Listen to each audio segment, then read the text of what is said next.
ತುಂಗಭದ್ರಾ ಅಚ್ಚುಕಟ್ಟು ಪ್ರದೇಶದಲ್ಲಿ ಮಳೆ ಉತ್ತಮವಾಗಿ ಆಗ್ತಾ ಇದೆ. ತುಂಗಭದ್ರಾ ಡ್ಯಾಂನಲ್ಲಿ 77 ಟಿಎಂಸಿ ನೀರು ಸಂಗ್ರಹವಾಗಿದೆ. ಜಲಾಶಯದಿಂದ 62,000 ಕ್ಯೂಸೆಕ್ ನೀರನ್ನು ರಿಲೀಸ್ ಮಾಡಲಾಗಿದೆ. 19 ಗೇಟ್ಗಳಿಂದ 62,000 ಕ್ಯೂಸೆಕ್ ನೀರು ಹೊರಹೋಗ್ತಾ ಇದೆ. ಕಳೆದ ವರ್ಷ ಕೊಚ್ಚಿ ಹೋಗಿದ್ದ 19ನೇ ಕ್ರಸ್ಟ್ ಗೇಟು ದೊಡ್ಡ ಮಟ್ಟದಲ್ಲಿ ಸುದ್ದಿಯಾಗಿತ್ತು. 19ನೇ ಕ್ರಸ್ಟ್ ಗೇಟ್ಗೆ ಹಾನಿಯಾಗದಂತೆ ಈಗ ನೀರನ್ನು ರಿಲೀಸ್ ಮಾಡಿದ್ದಾರೆ ತುಂಗಭದ್ರಾ ಡ್ಯಾಂನ ಸಿಬ್ಬಂದಿ.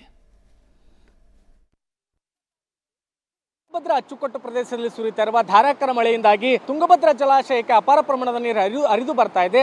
ಹೀಗಾಗಿ ತುಂಗಭದ್ರಾ ಜಲಾಶಯದ 33 ಕ್ರಸ್ಟ್ ಗೇಟ್ಗಳ ಪೈಕಿ ಇದೀಗ 19 ಕ್ರಸ್ಟ್ ಗೇಟ್ಗಳನ್ನ ಓಪನ್ ಮಾಡೋದ್ರ ಮೂಲಕ ತುಂಗಭದ್ರಾ ನದಿಗೆ 62,000 ಕ್ಯೂಸೆಕ್ ನೀರನ್ನು ಹರಿಬಿಡಲಾಗಿದೆ. ನಾನೀಗ ತುಂಗಭದ್ರಾ ಜಲಾಶಯದ ಮುಂಭಾಗದಲ್ಲಿ ಇದ್ದೀನಿ. ಒಟ್ಟು 33 ಕ್ರಸ್ಟ್ ಗೇಟ್ಗಳ ಪೈಕಿ ಈಗಾಗಲೇ 19 ಕ್ರಸ್ಟ್ ಗೇಟ್ಗಳನ್ನು ಓಪನ್ ಮಾಡೋದ್ರ ಮೂಲಕ ತುಂಗಭದ್ರಾ ಜಲಾಶಯದಿಂದ ನದಿಗೆ ಬರೋಬ್ಬರಿ 62,000 ಕ್ಯೂಸೆಕ್ ನೀರನ್ನು ಹರಿಬಿಡಲಾಗಿದೆ.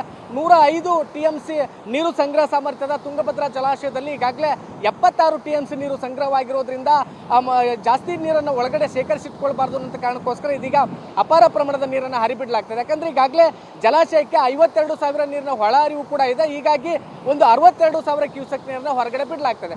ಮತ್ತೊಂದು ಕಡೆ ನಾನು ನಿಮಗೆ ದೃಶ್ಯಾವಳಿಗಳಲ್ಲಿ ತೋರಿಸ್ತಾ ಹೋಗ್ತೇನೆ ಅಂದ್ರೆ ಕಳೆದ ಆಗಸ್ಟ್ ತಿಂಗಳಲ್ಲಿ ತುಂಗಭದ್ರಾ ಜಲಾಶಯದ 19ನೇ ಕ್ರಸ್ಟ್ ಗೇಟ್ ಕಿತ್ತು ಹೋಗಿತ್ತು. ಇದೇ ಕಾರಣಕ್ಕೋಸ್ಕರ 105 ಟಿಎಂಸಿ ನೀರು ಸಂಗ್ರಹ ಸಾಮರ್ಥ್ಯದ ಜಲಾಶಯದಲ್ಲಿ ಕೇವಲ 80 ಟಿಎಂಸಿ ನೀರನ್ನು ಮಾತ್ರ ಸಂಗ್ರಹಿಸಿ ಇಟ್ಕೊಳ್ಳಲಿಕ್ಕೆ ಈಗಾಗಲೇ ಟಿಬಿ ಬೋರ್ಡ್ ನಿರ್ಧಾರ ಮಾಡಿರೋದ್ರಿಂದಾಗಿ ಕೇವಲ 80 ಟಿಎಂಸಿ ನೀರನ್ನು ಮಾತ್ರ ಸಂಗ್ರಹಣೆ ಮಾಡ್ಕೊಳ್ಳಿಕ್ಕೆ ಪ್ಲಾನ್ ಮಾಡ್ಕೊಳ್ಳಲಾಗಿದೆ. ಅದೇ ಕಾರಣಕ್ಕೋಸ್ಕರ